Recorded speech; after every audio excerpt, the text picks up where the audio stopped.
Heavenly King, the Comforter, the Spirit of Truth, who art in all places and fillest all things, treasury of good things and giver of life, come and dwell in us, cleanse us from every stain, and save our souls, O gracious Lord. Amen.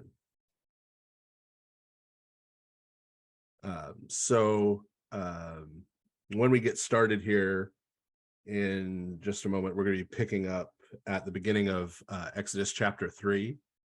Right now, we're going through the life of Moses, and we don't have that much to recap yet. So I won't have to waste too much time on that.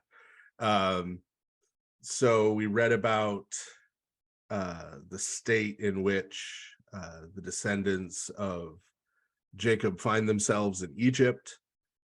They are essentially now being used as foreign slave labor by the Egyptians.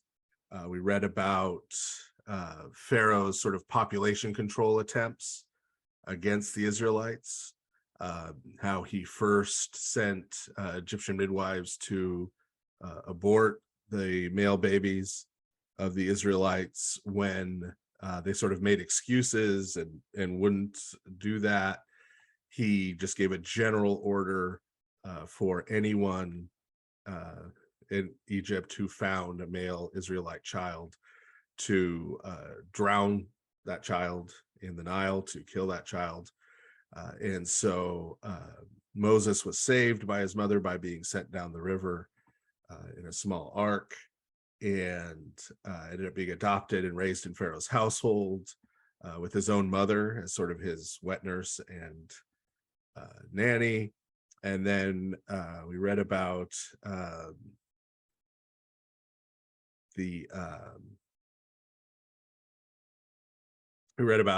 him ending up killing an Egyptian who was mistreating one of his fellow Israelites, and then he ran and went into hiding. And last time we talked about him meeting and marrying Zipporah and having his first son, Gershom.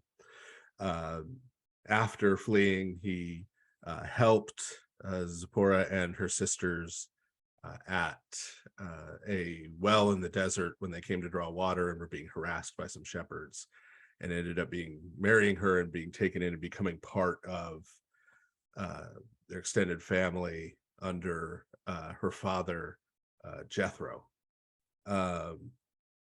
So that's pretty much where we left off last time. But at the very end of chapter 2, there was sort of a note that even though we've been following what's going on with Moses out in the wilderness, that God has not sort of forgotten what's happening to the rest of the Israelites in Egypt.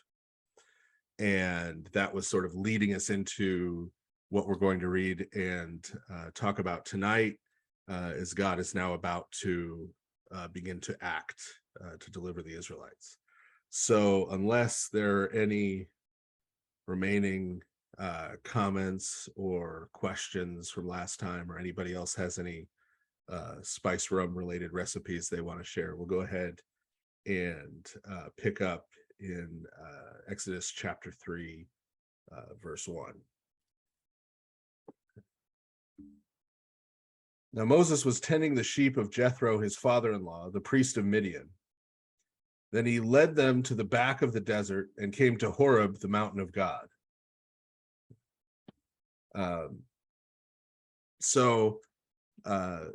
Moses, being the husband of Jethro's eldest daughter, now has a certain role within the family, but he is not the head of the family. So remember, we're talking about, at this point, especially among nomadic groups like this, big extended families, a lot like the families in Genesis when we were talking about the life of Abraham, where this household has sort of a patriarch, right? Has I would say a father, but really it's probably a grandfather or even a great-grandfather who is sort of the head of the extended clan. And then, his children, their children, potentially their children, cousins, everybody's around, plus household servants, hired hands, right? It is this large extended family unit. Moses has now been sort of assimilated into this family unit. And so part of what he's doing as part of this community, this family community, is he's herding Jethro's flocks. So this is a trusted position because at this point in history, especially again among nomadic groups like the Midianites, who, as we talked about before, are sort of a mix of Ishmaelites and Edomites. So they're also descendants of Abraham, but not Israelites. Their wealth is sort of measured in these flocks and herds. This is their flocks and herds are where they get everything, right? They're making their tents out of goat hair, right? They're making clothing out of wool and goat hair. They're making and they're eating, right, from these animals. And so this is sort of their wealth. There's not a bank somewhere where they have deposited money or even gold or silver or something. This is their wealth, right? And so being entrusted with this job, right, of safeguarding, protecting, feeding these animals is an important, trusted position that Moses now finds himself in within this family. And so we're told he is grazing them near Mount Horeb, which is identified here as the mountain of God.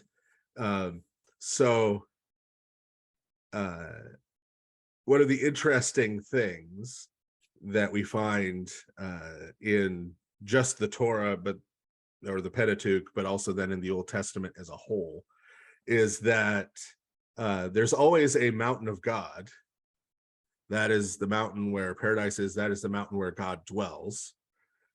That is the mountain where God meets with the assembled angelic beings, the Mount of Assembly. But which mountain that is changes, right?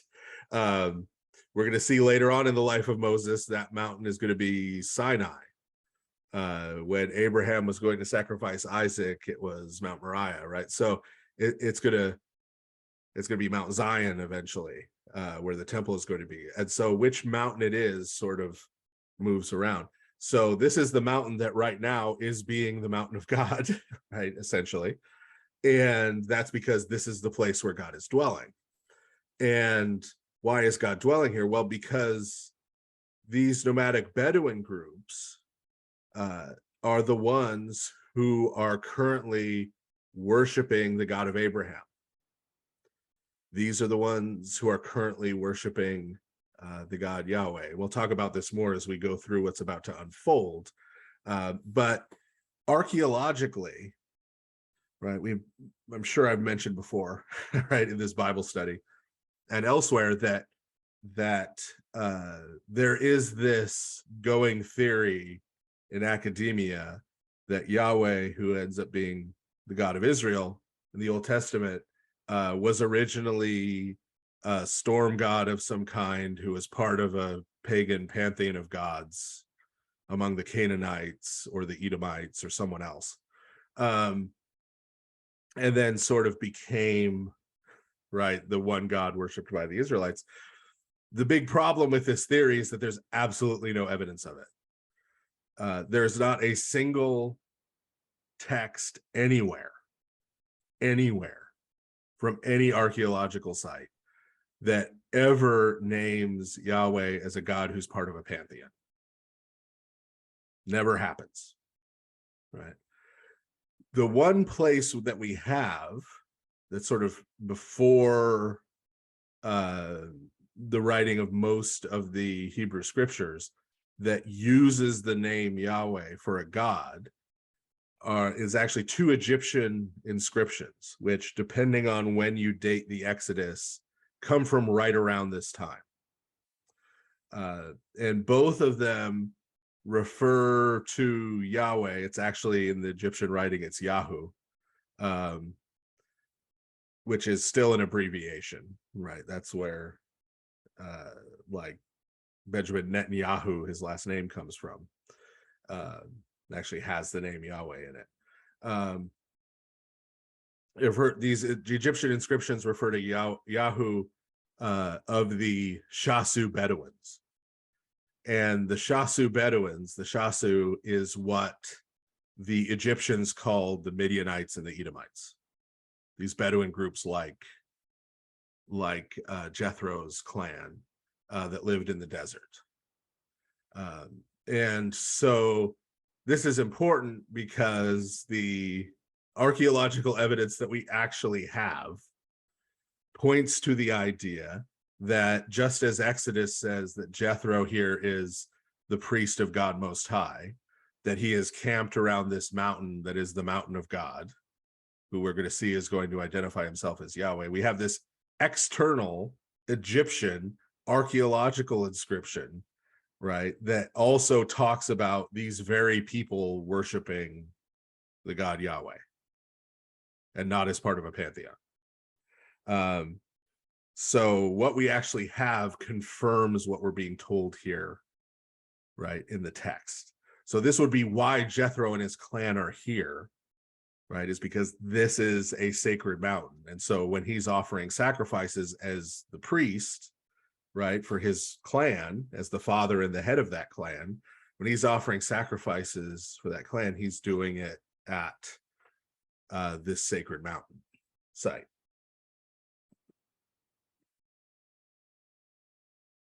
So verse 2, then the angel of the Lord appeared to him in a flame of fire from the midst of a bush. So he saw the bush burning with fire, but the bush was not consumed. So Moses said, I will now turn aside and see this great sight, why the bush is not consumed. I've commented before about sort of the New King Jamesiness, even of the Old Testament, the Orthodox Study Bible, right? This is not what we would call naturalistic dialogue, right? Where Moses says, I shall now turn aside and go and see what is happening with this bush. But this is obviously, right, a startling thing, because we have in the first place, right, this sort of wreath of flame around this bush, but despite the bush being wreathed in flame, the bush is not burning up, right? It's not being consumed.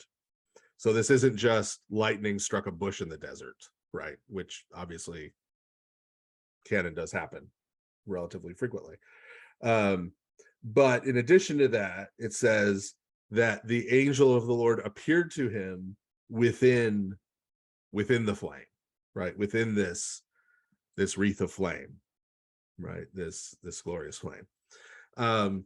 So the angel of the Lord, we've talked about, this is actually what it literally says here in the Hebrew is the angel of Yahweh, right? The angel of Yahweh is who appears, right, to him here. And we've talked before about the angel of Yahweh, the angel of the Lord, and how this is a figure who appears at various points. We're going to see him again later in Moses' life, and we'll talk more there about him. But he's this figure who appears, who meets and encounters and speaks with people, and who is seen by people.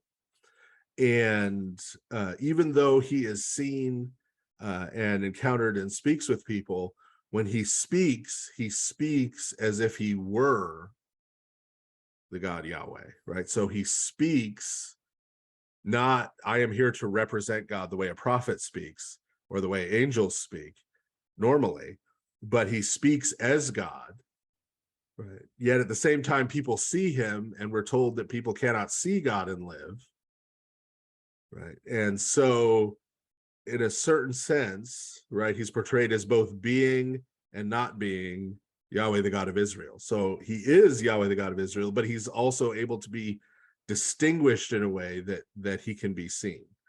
And these are, we talked about this more with, and when we were talking about the life of Abraham at the Oak of Mamre, right, that there is a person, Yahweh, the God of Israel, who appears and is seen by people, who even eats with them, who talks with them, who touches them. And there's also Yahweh, the God of Israel, who cannot be seen, right, who is far away. And these are the beginnings of the building blocks of the understanding of the Holy Trinity. Right. So there is this figure known by names, also known as the Word of Yahweh, also known by these other names, and the New Testament and Christians right from the beginning identify this figure as Christ before the incarnation, right? That this was sort of all along the God who people were seeing and encountering as Christ, right? So keep that in mind here. When you see iconography of the burning bush, you will often see the Theotokos holding Christ inside the wreath of flame over the bush. And the reason for this is twofold. Number one, they're presenting Christ as being the one speaking from the bush, but also there is this analogy that's made in terms of the bush sort of burning with the fire in the presence of God, but not being consumed by it. And that in the same way, when Christ was conceived in the womb of the Theotokos, right, she contained sort of the fire of his divinity without being consumed by it, right? And this has to do with sort of a basic principle in our theological understanding of the relationship between God and the created material world, right? That the two are not opposed to each other. That the material world, the created world, is not by nature evil or bad by virtue of not being God. There's no antipathy, right, between God and his creation as such, right? And so rather than God's presence being destructive of the material world, God's presence is mediated through the material world. And so that iconography is to help try to make this point plain, that we can see in this image.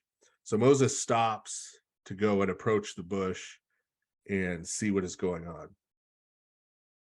Verse 4, when therefore the Lord saw him turn aside to look, God called to him from the midst of the bush and said, Moses, Moses. Then he said, here I am.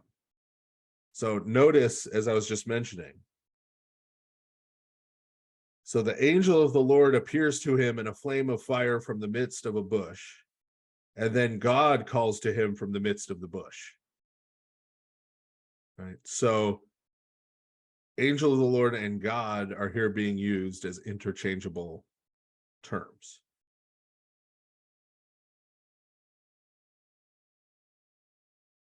Verse 5, so he said, do not come any closer. Take your sandals off your feet, for the place where you stand is holy ground. Moreover, he said, I am the God of your father, the God of Abraham, the God of Isaac, and the God of Jacob. Moses then hid his face, for he was afraid to look at God. So as he approaches the bush, he's told to take off his sandals because it's holy ground, right? So again, God's presence there doesn't destroy the ground. It isn't destructive to it. It doesn't transform it into something else, right? But his presence and his holiness permeates, right, the created order where he is, right? And for this reason, the danger is not to material things or created things. The danger is to unclean things. The danger is to sinful things in drawing close to God. And so taking off his sandals, that uncleanness, right, that they're dirty from having walked through the dust and the dirt, right, is sort of emblematic of that idea of purification before we approach God. And there are certain traditions, like in Coptic churches, they take their shoes off for this reason. I did once have to serve the liturgy in socks, but that was because I broke my toe, not because I was observing this tradition. But but that's what that's emblematic of. And then when he identifies himself first, right, notice he doesn't say, I am the angel of the God of, right? He says, I am the God of your father, the God of Abraham, Isaac, and Jacob, right? So we talked about this back in the life of Abraham, how significant this is, that God chooses to identify himself with these particular human people, with this particular human family, right? That's how he's chosen to identify himself. This is not typical, right? In the ancient world, you have gods of warfare, gods of strength, gods of power, gods of beauty, gods related to sexual prowess, right? That's what things are gods of, or they're gods of like a great city, right? You don't have, I am the God of this family of obscure Bedouins, right? That identification does not sort of elevate or magnify God. That designation elevates and magnifies the people with whom God has chosen to identify. It honors them, right? It honors them.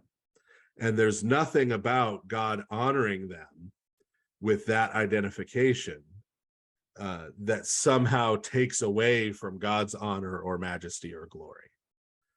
We sometimes hear from some of our friends outside the Orthodox Church that the idea of venerating a saint,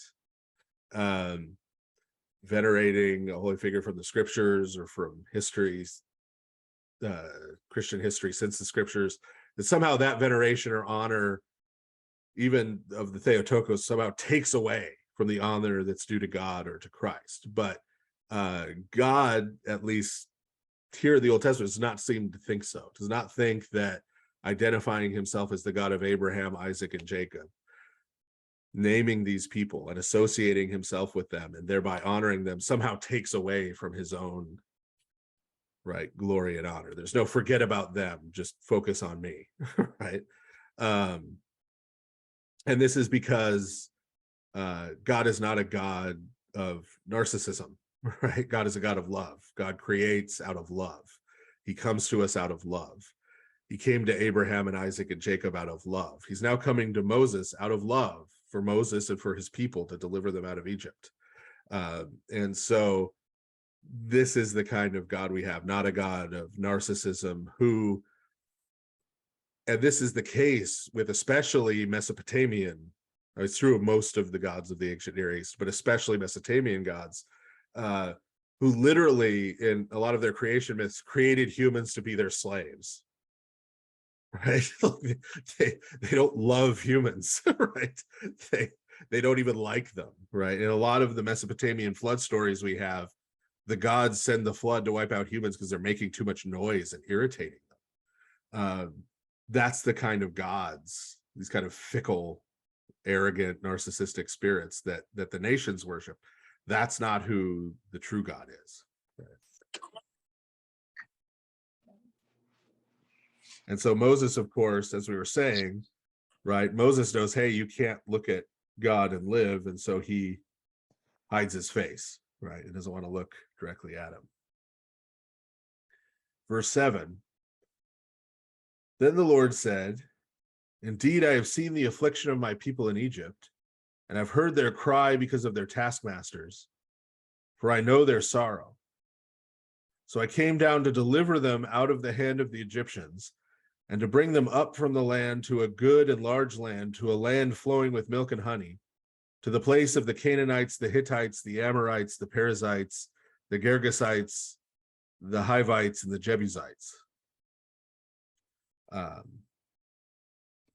pause there first. So notice now again the subject shifts. So it was the angel of Yahweh, then it was God, now it's just Yahweh. Right? How these three are we're just switching back and forth with how we identify the subject who is speaking. And he uses this language of coming down. This language has appeared before, right, in the book of Genesis. When God talks about coming down, right, This is the same language that sometimes gets translated later on in the Old Testament as God visiting his people, God visiting. And this isn't like when grandpa comes to visit, right? And you get out the buttered scones and the tea. And you all have a nice time, and play Parcheesi. When God comes to visit, it's more like wait till your father gets home, right? It's when he comes to visit, some things are going to get sorted out, right? He's coming to straighten things out. I've never had a bishop's visit like that, but I imagine some people with some bishops, right? When they hear the bishop is coming to visit, there's the same kind of idea, right? But this is God is coming to visit. He's going to sort things out. He's going to fix things. He's going to put things right. So God went down to the Tower of Babel in Genesis chapter 11. He went down to Sodom and Gomorrah, right? So when God here says that he's heard the cries of his people in Egypt and how they're being oppressed, and he is going to come down to deliver them, this is telegraphing what we're about to see happen in Egypt, right? God isn't just coming down to visit. He's not coming to encourage them that everything's going to be okay. He's coming to settle this business of what Pharaoh's been doing to his people. Because, as we just saw, God has identified himself with Abraham, Isaac, and Jacob, and Jacob's sons, right, and the people of Israel. So the things Pharaoh has been doing to them, right, he has been doing to Yahweh, the God of Israel. Right? And so God is taking this personally, right, is what he's saying. He's saying, I'm going to come down to Egypt. I'm going to settle the score. Then I'm going to take them away from there, and I'm going to take them to a beautiful land, the land of Canaan, where Abraham and Isaac and Jacob had been sojourning, right? And he mentions all of these groups. We won't go into the whole giant. I know people get excited when I talk about giants. There'll be time for that later. The groups he names here are giant clans, right? And this also is telling, because he says, I'm going to take them to this land, the land of all these peoples. Well, when you take the Israelites there, what's going to happen to those people? Well, we'll see, right? Because there's going to be some things settled and some things fixed there as well. Now, therefore, behold, the cry of the children of Israel has come to me, and I've also seen the affliction with which the Egyptians oppress them. Come now, I will send you to Pharaoh to bring my people, the children of Israel, out of the land of Egypt. So he says, I've heard their cries. I know what Egypt has been doing. So he says to Moses, all right, let's get to it. I'm sending you to Pharaoh, right? This is step one. I'm sending you, Moses, to Pharaoh to bring my people out. Verse 11, but Moses said to God, who am I to go to Pharaoh, king of Egypt, to bring the children out of the land of Egypt? Right. So Moses, right? We don't know yet, right? But Moses just says, look, I mean, who am I? I'm nobody, right? I'm just a guy out here trying to take care of his father-in-law's sheep, right? And you want me to go to Pharaoh, right? The king of Egypt, right? The one of, if not the, depending on when exactly this is happening, most powerful empires in the world. And you want me to go and tell him to free the Israelites so we can leave. He's like, I don't know that I'm the right guy for this, right?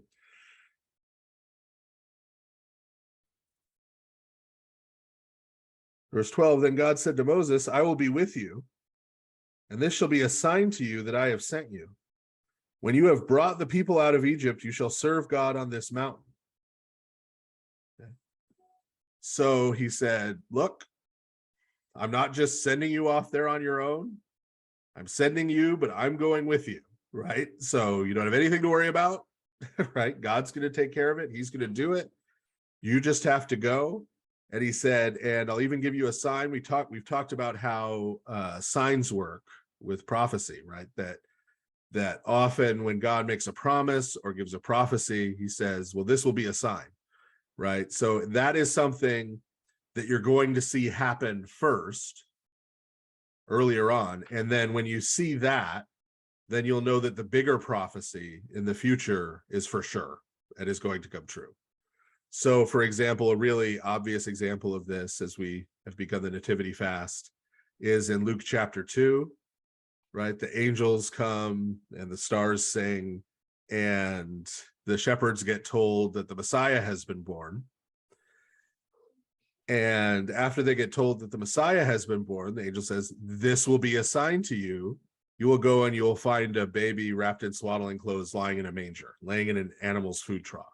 That's not something you see every day, right? So he's saying, look, go right now. You'll go, you will see this. And when you go right now and when you see this, then you will know that it's true, that this child is the Messiah. This is the Christ. This is the newborn King of Israel. And so this is the same kind of thing. So he says to Moses, look, I'm coming with you, and this will be the sign, right? Once you've brought the people out, you'll come back to this mountain and worship me here, right? And then once you see that, you'll know for sure that I'm going to take you all the way to the land of Canaan, and you won't have to worry, you won't have to doubt. Okay, so God quickly reassures Moses. Verse 13, so Moses said to God, indeed, when I go to the children of Israel and say to them, the God of your fathers sent me to you, and they ask me, what is his name? What shall I tell them? Right. So he says, okay. So he's envisioning, he's planning, right? He says, okay, I'm going to go back, I'm going to make this journey back to Egypt. I'm kind of a wanted man for murder, but right, God's going to come with me. So if I go back and I'm going to tell them, hey, God came to me and told me to bring you up, right? That you're going to come with me. We're getting out of Egypt. We're going out into the wilderness to worship him. And then he's going to bring us to the land of Canaan. He says, they're going to ask me which God, right? They're going to ask me, what God are you talking about? Right. And so what should I tell them? Okay. This is now not a great translation, I have to admit, here at the Orthodox Study Bible, but we'll talk about it. So verse 14, then God said to Moses, I am the existing one. He also said, thus you shall say to the children of Israel, the existing one sent me to you. Okay. So they're doing their best, right? This is a tricky part, right? So I've been referring to, right, Yahweh, the God of Israel. And there are a lot of people who assume, based on this verse that we just read and the way it's usually translated from the Hebrew, that Yahweh means I am. It doesn't. So what's in the Hebrew here is ahia, right? Ahia is I am, first person singular.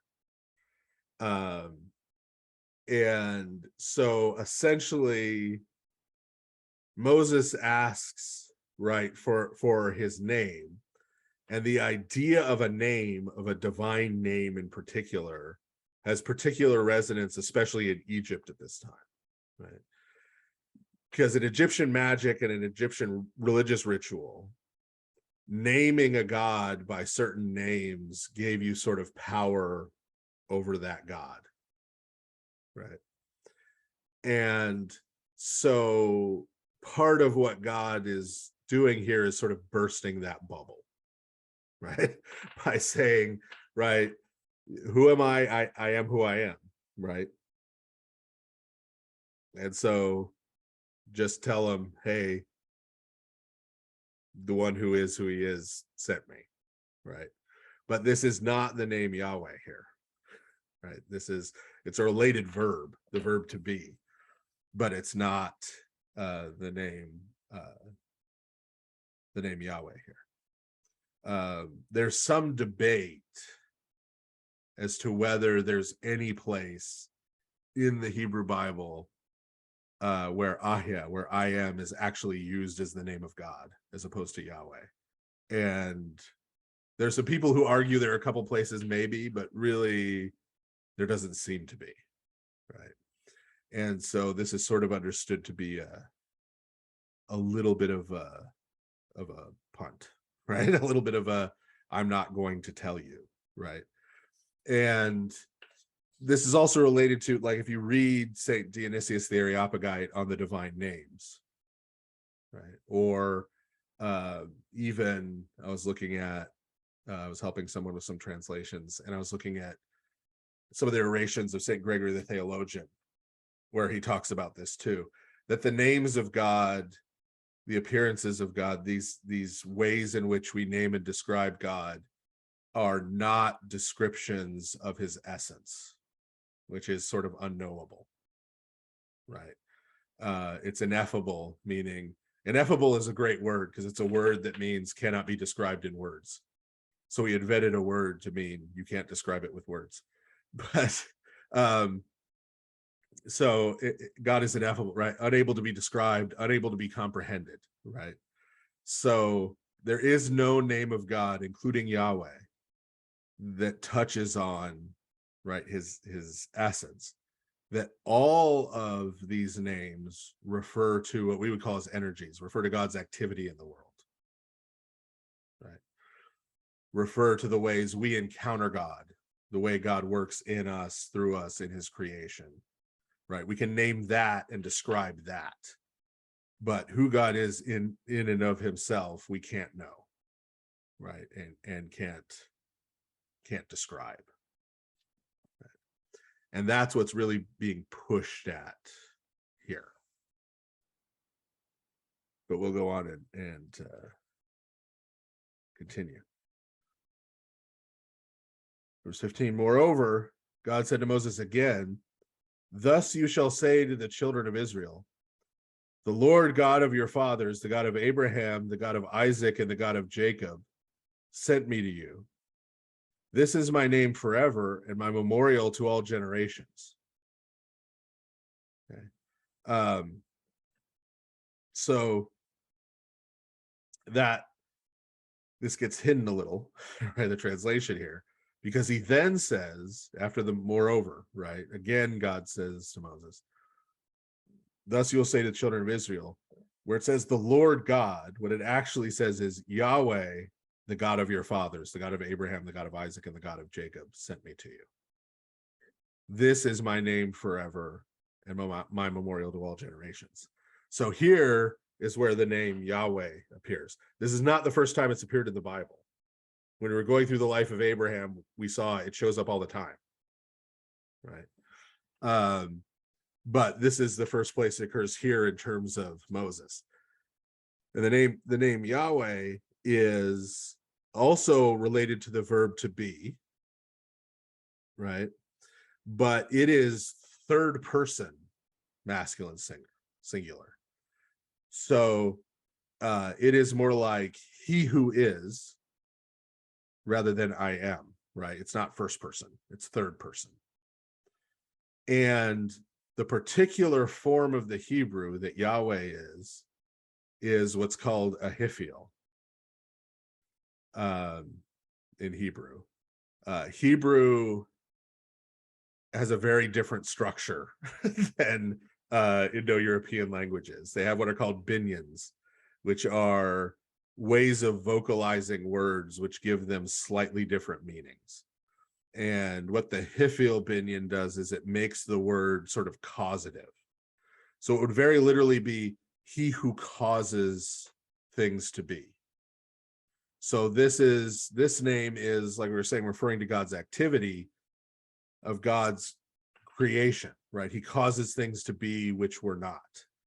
And that's not just related to him as creator back in Genesis 1, but that is him as creator now, in the sense that what he's about to do in Egypt, when he goes down to deliver his people, he's going to create this nation, Israel, that previously did not exist.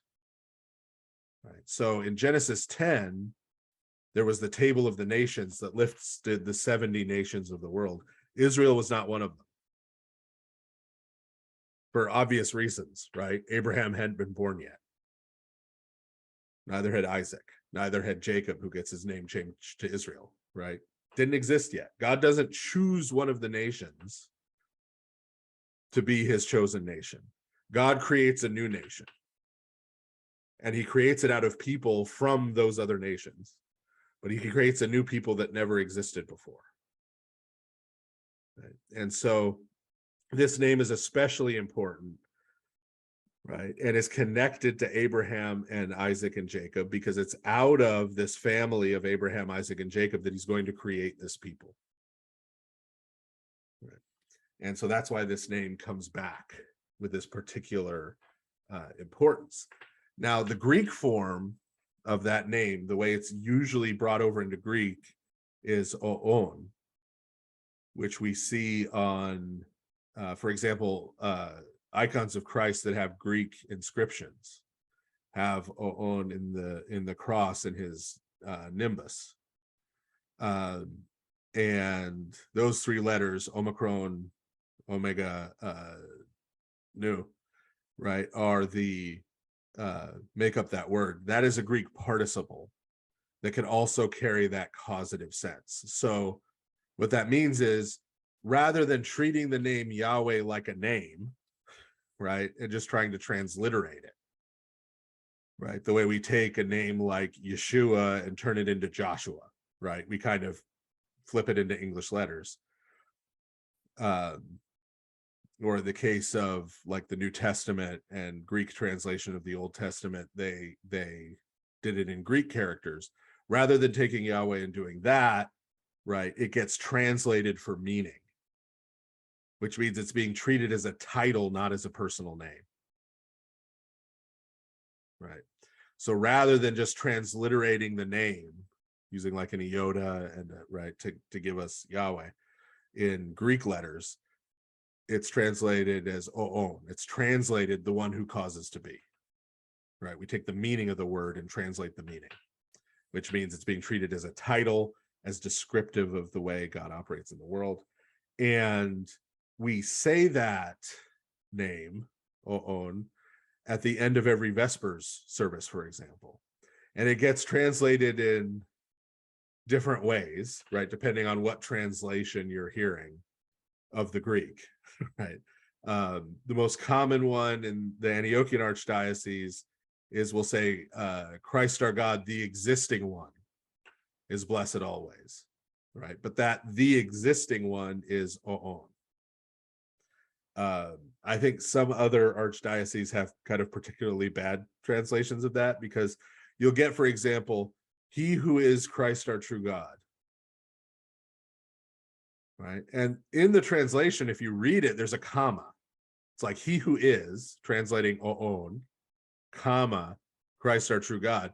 But when that's said out loud, it just sounds like he who is Christ our true God. It just sounds like a weird sort of circumlocution, right? The person who is Christ our true God, right? And you kind of lose track. So I think the existing one is a better way of doing it, because at least you might kind of know what's going on there in the Greek. But what we're doing there is we're identifying Christ not only as our true God, but as Yahweh, the God of Israel. We're identifying Christ not only as our God, but as this God, right? The God of the scriptures from page 1.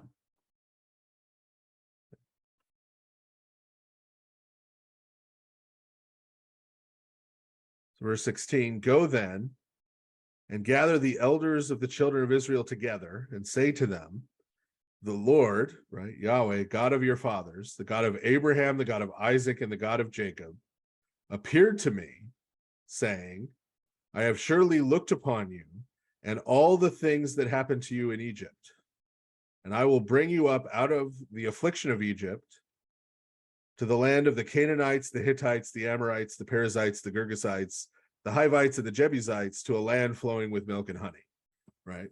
So God's getting a lot of pushback from Moses, right? And so he says, gets more specific, right? I'm not just in general sending you to Pharaoh. I'm not just sending you to Israel. Here's what I want you to do. You go back to Egypt. You get the elders of the people. You gather them together. Here is what you say to them, right? And notice here, he says that Yahweh, the God of your fathers, God of Abraham, Isaac, and the God of Jacob, appeared to me. Appeared to me. Right? Meaning, right, if you want to read this as, well, the angel of the Lord appeared, and then when God speaks, that's just a voice Moses is hearing. That doesn't work right after this. So what this is saying is, if you've seen the angel of the Lord, you've seen Yahweh, the God of Israel. The angel of the Lord appearing to you is Yahweh, the God of Israel, appearing to you. I won't wait for somebody to raise their hand, but this might sound familiar to you from certain things that Christ says in St. John's Gospel. Like when he says, right, he's asked before he goes to his crucifixion, right, he's asked, show us the Father. And he says, have you been with me so long? And you say, show us the Father. If you have seen me, you have seen the Father. Right. St. John is deliberately playing on these ideas. He starts playing on these ideas all the way back in the prologue in John chapter 1, when he says, no one has seen God, right? But the unique God who is by his side has made him known, right? From the beginning, right? It's Christ who has appeared and made him known, right? And then Moses is to lay out to the elders of the people, hey, again, this is the plan. We're leaving. God's bringing us back to the land of Canaan, where Abraham, Isaac, and Jacob sojourned. He's going to drive these people out before us. This is it. Okay. Verse 18, then they will heed your voice, and you shall go, you and the elders of Israel, to the king of Egypt, and you shall say to him, the God of the Hebrews met with us, and now let us go 3 days' journey into the desert to sacrifice to our God. Okay. So the specific instructions continue, right? After you've met with the elders and you've told them this, God tells Moses in advance, they will believe you and they will go with you. You all go to Pharaoh. And when you go to Pharaoh, you say, now notice, he identifies himself differently to Pharaoh than he did to Moses, and through Moses to the people and the elders of the people. He says, the God of the Hebrews, right? The God of the wanderers, right? The God of Atlantis people. That's how you identify him to Pharaoh. Why? Well, Pharaoh doesn't know who Abraham, Isaac, and Jacob were. That doesn't mean anything to him, right? That's meaningless to him. And the name Yahweh, as we were just saying, the God who causes things to be, right? That's again a description of God's activity. That is who God is to Israel, the one who brought them into being, right? The one who formed them, the one who shaped them, right? The one who cares for them. The experience Pharaoh's about to have of God is not going to be characterized by that, right? This is a very different relationship, right? This is a very different relationship that Pharaoh and God, a very different interaction, right? Remember, God is coming to Egypt to visit, to sort some things out, right?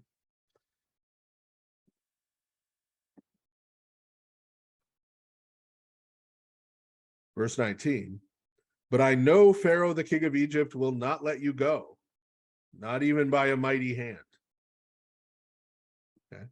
So God not only knows that when Moses goes to the elders of the people of Israel, He knows they'll believe what Moses says. They'll go with him to Pharaoh. He also knows Pharaoh's going to tell him to go pound sand, right? Pharaoh's going to tell Moses to buzz off, right? This is because God knows Pharaoh. This is probably also what Moses would expect, right? Because, again, identifying himself as the God of the Hebrews, right? Or these other identifiers not meaning anything to Pharaoh. So as we mentioned, right, the pagan gods were gods of power, of strength, associated with powerful forces of nature. If they were sort of evil or chaotic, right, or monsters, right, they were at least powerful monsters associated with primordial chaos and death and destruction, right? These are things that you at least respect, if not fear, right? And so the Egyptian gods are, the gods of the Nile, the sun, right? These sort of powerful forces of nature. And so you can imagine, right, even without this, you can imagine what would happen if you go to Pharaoh, who not only is a practitioner and deeply involved in this kind of ancient pagan religion, but is considered by this religion and considers himself to be a god. And you go to him and say, hey, the God of the slaves says you better let the slaves go. Right? The Pharaoh's going to say, well, he can't be much of a god if he's the god of a bunch of slaves, right? Because if he was much of a god, how did they end up being slaves? That would be question one, right? Like, clearly, Pharaoh would think that he and the other gods of Egypt are clearly more powerful than whoever this god is, because they've taken this god's people as slaves. And so God knows this, knowing Pharaoh better than anybody. And so God tells Moses what's going to happen next. When Pharaoh doesn't listen, then, verse 20, thus I will stretch out my hand and strike the Egyptians with all my wonders, which I will work among them. And after that, he will let you go. Right? So he says, I'm going to have to come down and settle things. I'm going to have to knock Pharaoh around. In fact, we're going to see later, God is going to say that he's going to take on and soundly thrash all the gods of Egypt, right? Are going to get taken out, right? Are going to get judged, are going to get destroyed, right? Because this is going to have to be demonstrated, not only to get Pharaoh to comply, right? But we're going to see later on in the life of Moses, once they get out of Egypt, God is going to smite Egypt, this superpower of the ancient Near East at the time, to demonstrate his power to the neighboring nations too, to the whole world, really. And so this is key to the understanding of Israel in the Old Testament. Sometimes people read this the wrong way. Israel is this chosen nation, this specially created nation, God's chosen people. And they read that as, well, this is the only nation God really cares about, right? Like, these are the sheep, all the Gentiles are goats, right? These are the folks who will go to heaven. Rest of the world will go to hell for worshiping their pagan gods, right? That's what this is about. But even here, in this formative moment focused on Israel and the creation of Israel, God is creating Israel and choosing Israel for a purpose. And that purpose goes beyond Israel itself to the rest of the world. Right? So he's creating this people not just to be special, right? Not just to, be the ones he likes and who go to heaven, right? But he's creating them with the purpose of ultimately, through them, redeeming the whole world. That's part of the story here from the very beginning. That's not something that changes when we get to the New Testament. It's not we get to the New Testament and we get to St. Paul and all of a sudden God loves Gentiles too, right? That's not a change, right? It is always, right, all of this is for the purpose, ultimately, the salvation of all of humanity, of the whole world, even here at the beginning. And so that is a major part of why God is going to display his power through Pharaoh and the gods of Egypt, and delivering his people from Egypt. Verse 21, then I will give this people grace in the sight of the Egyptians, and when you go, you shall not go empty-handed. But every woman shall ask of her neighbor, namely of her who dwells near her house, articles of silver, gold, and clothing, and you shall put them on your sons and daughters. Thus you shall plunder the Egyptians. Right. So this description of taking these things from the Egyptians is plundering the Egyptians. Right? God is presenting what's about to happen, what we're about to read unfold through Moses, as a war, as a battle, right? He's saying to Moses, I'm sending you there to pick a fight, right? I'm sending you there to start this battle, to start this war. It's a war that Yahweh, the God of Israel, is going to fight. Not that Moses is going to fight, not that the Israelites are going to take up arms and fight the Egyptian army, right? This is a war that God is going to fight on their behalf, right? This is a war that God is going to win on their behalf. And then once he has won, not only is he going to get them out of there, this isn't just about escape, right? You're going to escape slavery and go and get your own place to live where you could be free. This is, after the battle, you're going to get the spoils. You're going to get the results of the victory, right? The trophies, the plunder from God's victory is going to go to you, right? You're going to share in this. This becomes important in the New Testament in St. Paul's understanding of the victory of Christ, right? Because we're going to see, as we go forward in the life of Moses, this battle between Yahweh and the gods of Egypt, including Pharaoh, is going to sort of culminate in the Passover, right?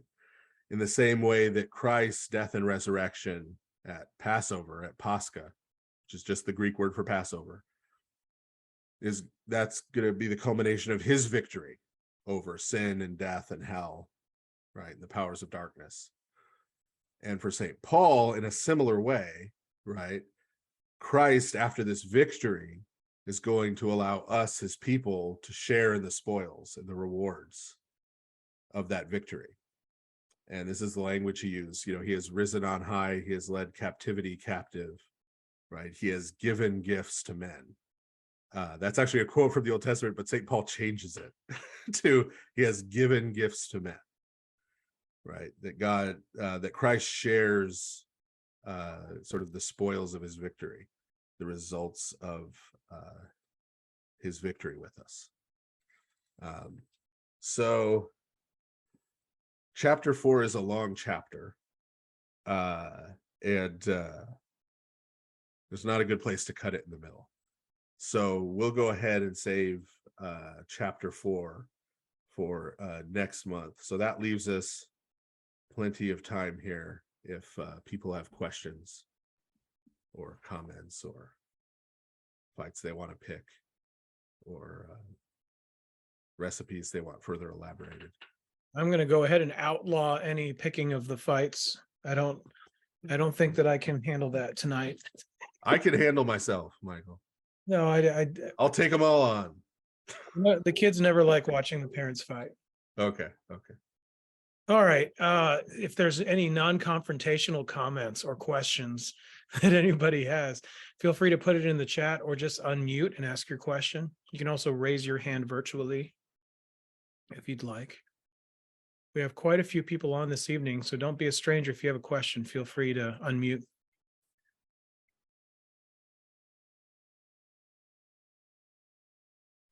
I will awkwardly stare at you for 22 minutes if no one asks questions. Hey, you know what? I would pay to see that. So Jesse Irwin has his hand virtually raised. Jesse, go ahead. Jesse. Hey, can you hear me? Can you hear my audio? We can. I can. Father Stephen, can you talk more about the word Zion? Like, what's the history of that word, and Why is it used so often? Yeah. So that is the hill in Jerusalem upon which the temple ends up being built. And so traditionally, that is the same hill as I say hill, you know, we now know about the Himalayas. I've seen the Rocky Mountains. Compared to those, it's not really a mountain, but it was a mountain for, it's called a mountain in scripture. It was a mountain for, right, the Israelites. So it's the hill or the mountain. It's traditionally also Mount Moriah, where Abraham went to potentially offer his son Isaac. And it takes on, so once the temple is there, Mount Zion becomes emblematic for the mountain of God. And once it becomes emblematic of the mountain of God, all of sort of the mountain of God things from the Old Testament get transferred to it. So Mount Moriah gets kind of transferred to it.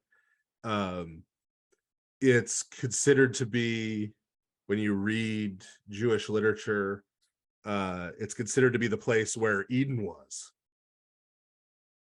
after the temple is there. The temple is built to look like paradise. When you read the description of Solomon's temple, there's fruit trees, right? There are all these things. It's supposed to look like the garden, right? It's supposed to look like paradise on the mountain. And so this is why Golgotha, where Christ was crucified, was called the place of the skull, because it was believed that that smaller hill that was actually outside of Jerusalem at the time was Adam's burial mound. That's the place where Adam was buried after the expulsion from paradise, right, which they were holding was on Mount Zion. So he's now outside, he's buried in this burial mound. And if you go to the Church of the Holy Sepulchre today, you can wend your way around, and there is a chapel of Adam under where the place of Christ's crucifixion is. That is a chapel for that burial place of Adam, and that's his skull that's on the icon of the crucifixion. So Mount Zion, and then just Zion in general, becomes a way of referring to not just Jerusalem. Sometimes it's used synonymously with Jerusalem, but even when it is being used synonymously with Jerusalem, it's really pointing to the particular place in Jerusalem, in the temple, where God dwelt among his people.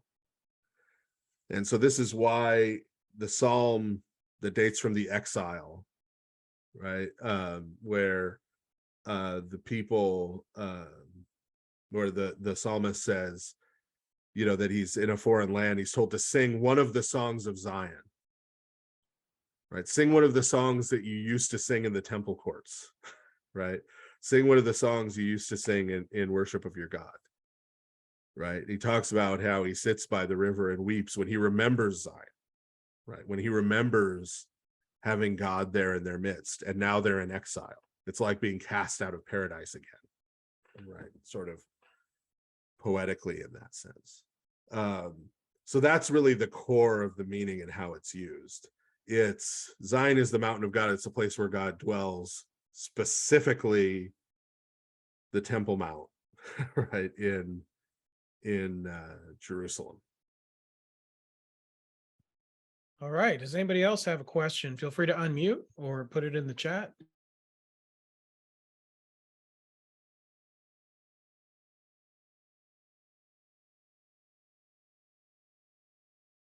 Otherwise, I will stare at you awkwardly for 17 minutes. Okay. I guess just I to need to keep jump off threatening of, that. Every time I threaten like that, we get a question. Well, you need just to jump keep jump doing- off of Jesse's question there, is that I forget which story or which book it was in, but this idea of Zion as Eden, or in that same area, is that also echoed or harkened back to in that story where Adam is repenting for 40 days in the Jordan? Is that part of that collection? Yes. Yeah. Okay. Yeah. It's that understanding of geography. right? So remember they go to the east of Eden. Well, Jordan is R- east of right Right. of Mount Zion. That's also where the idea that it's the center of the earth, right? It's the center or the navel of the world, right? Is from that paradise imagery. Because of course in paradise, in Eden, there are the 4 rivers that flow out of Eden in the 4 directions, right? To water the world. So it's sort of this mountain at the center of the world from which the water of life flows out, right? To give life to the whole world. Thank you. Okay, Derek, did you want to unmute and ask your question? Yeah, I'm just looking at pretty much right at the beginning. It says, then he led them to the back of the desert and came to Horeb. So, is this kind of a symbolic representation of what's to come? Is there a reason why there's that desert or the back of the desert to lead to the mountain? Yeah. So this is maps, right? When we make maps, right, we generally have north is sort of up, right? North is to the top of the map, right? In ancient Near Eastern maps, west is up, the Mediterranean is at the top. And so the back, what's being translated here as the back, is a reference to east, right? So up or forward would be west, right? And then back would be east. So the idea is it's deeper into the desert, right? Like if you look at a map and look at east, right, and where we're talking about here, near Egypt, in Sinai, we're talking about, right, you're going east, you're going deeper into the desert, farther away from most sources of water, right? And so that's the idea here. He's going deeper into the desert, right? And this is going to be Mount Sinai, right? Sort of, right? It's hard to, we'll talk more about this when we get to Mount Sinai proper, right? But Sinai is sometimes Horeb, but there are also like this is why everyone has so much trouble. People get excited about this, about going and trying to identify which mountain is Mount Sinai, right? Is the biblical Mount Sinai. And trying to go by what we have in the scriptures, frankly, leaves them to be super confused, right? Because just when you think you have it figured out where Horeb was, and that Horeb was Sinai, like St. Paul throws you a winger and talks about Mount Sinai in Arabia. And you're like, wait, what? Right? Like, where? Right? So it's difficult to discern, right? So we can say that right now, the mountain where St. Catherine's monastery is being Mount Sinai, right? And I say it's being Mount Sinai because regardless of what you want to say historically or archaeologically, like Moses has appeared there to people. So it's being Mount Sinai now.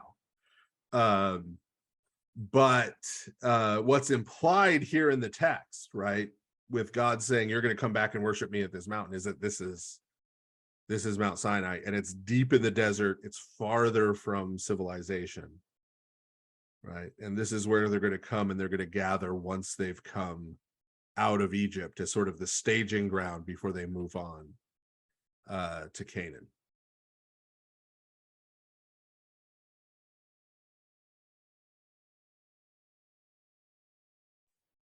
Bob, you reading that question in the chat there? I am. That's why I use my cheaters. Yeah. So,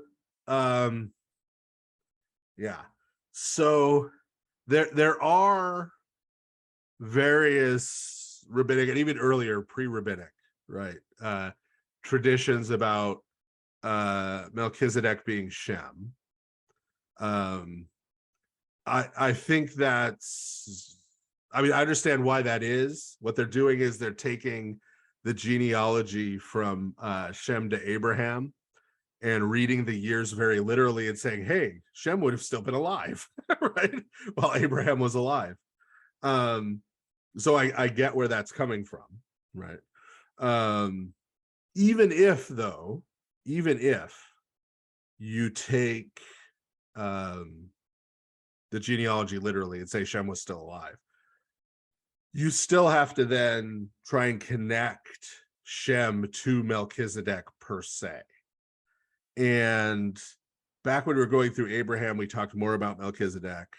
Part of the problem with Melchizedek, and I say problem because the text actually treats it as a problem, is that Melchizedek's name includes the name of a pagan god. Melchizedek means my king is Zedek.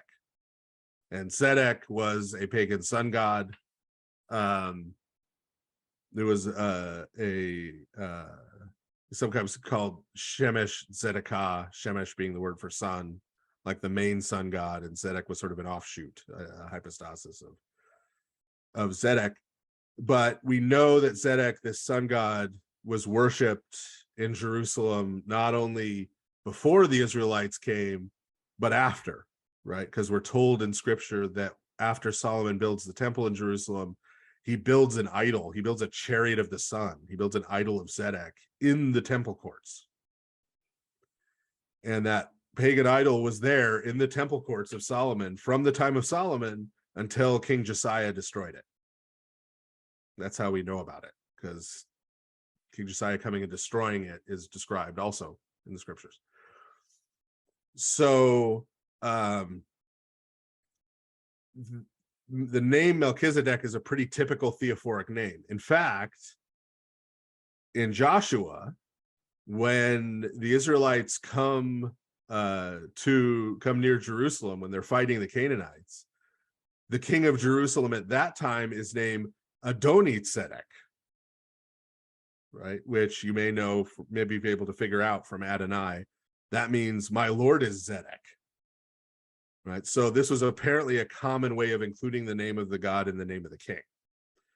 The reason I say the text treats that as a problem is that as soon as Melchizedek shows up, we're told 2 or 3 times in quick succession that Melchizedek is a priest of God Most High.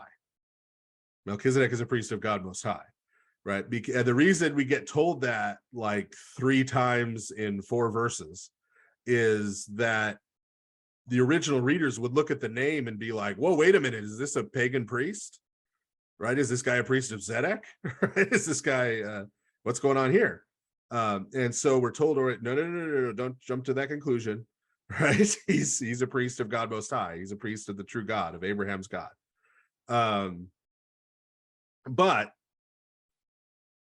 so it makes sense that if this was, he was the son of the previous king, when he was born, he would have been given this name that has a pagan god in it. We'll talk more about that because some of the Israelites actually have pagan Egyptian names. So we'll get more into that as we continue in the life of Moses, but would have just been given that name, right? But despite being given that name, he became a worshiper and a priest of the true God. Right. And I don't know how to square that with Shem. I don't know how Shem would have gotten that name, or why he would use that name, if that was the case. Right. Yeah. And that's exactly, I think that's exactly what I said when we went through there, that part of the importance of Melchizedek is Abraham's story comes right after the Tower of Babel, right? When the nations get scattered and all these nations go and follow after pagan gods. But Melchizedek shows us that that wasn't everybody, that there were still people in the world besides Abraham who were still worshiping and following the true God, even though the nations as a whole had kind of gone off the beam. Well, I'll Seth, I'll give you a teaser here. We'll talk about it more. Moses' sister Miriam has a pagan Egyptian name. Her name is Mariamne, which means beloved of Amun, the Egyptian god Amun. And to really blow your mind in terms of a teaser, the Theotokos is named after her.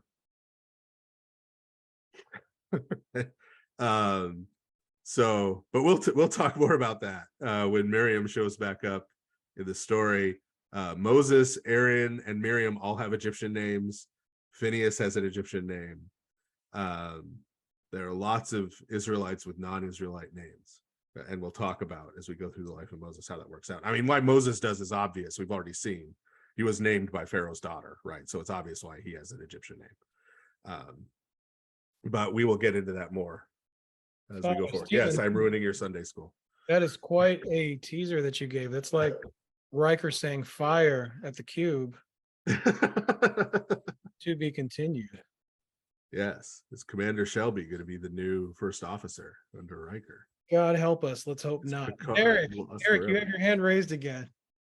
I'm wondering, do we know, is there any indication, because I know the Egyptian kind of story of the gods changes as time progresses. Is there any indication at what stage of their story they're at within the Exodus, or is that up to speculation? This would be kind of any way you slice it, New Kingdom.